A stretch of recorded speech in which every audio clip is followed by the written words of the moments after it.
move to the medial surface of the hemisphere.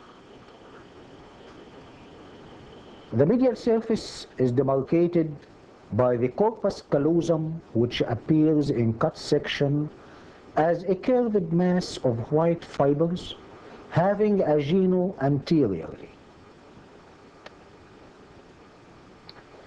a trunk, and splenium posteriorly.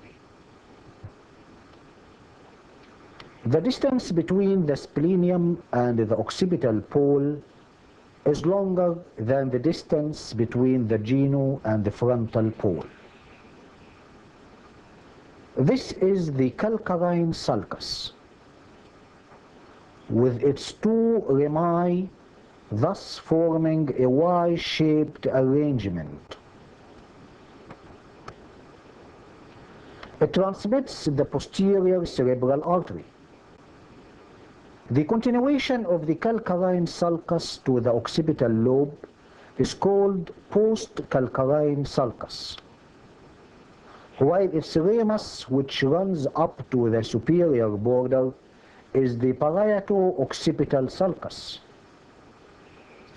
The area bounded by the post-Calcavine and the Parieto-Occipital sulci is triangular in shape and called cuneus. The quadrangular area just in front of the Parieto-Occipital sulcus and bounded anteriorly by the upturned terminal part of the Cingulate sulcus is called precuneus. This is the Cingulate sulcus or sulcus cinguli, which begins below the genu of corpus callosum and runs backwards parallel to the end near the splenium by turning upwards to reach the superior border.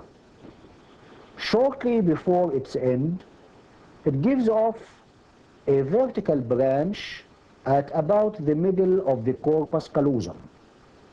The area bounded by this vertical branch and the termination of the Cingulate sulcus is called paracentral lobule, into which the central sulcus cuts.